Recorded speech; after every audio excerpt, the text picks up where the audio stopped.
Now let's talk about some more effects, other effects that you can use to change.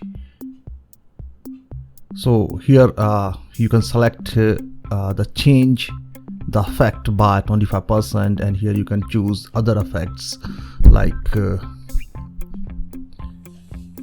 will. So it will whenever when we click on the next costume. Some more effects like you can use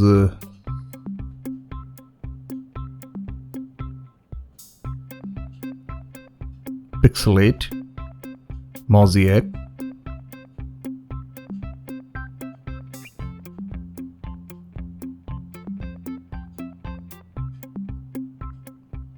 brightness,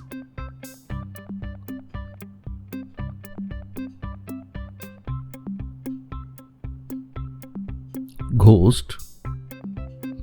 So whenever you use the sprite, you can use these effects as per your programming, as per your coding, as per your animation, and as per your games. You can repeat the effect by using the repeat block. So as you can see, I'm using the ghost effect. Try it out, my friend. Thanks for watching this tutorial too. Meet you in the next lesson.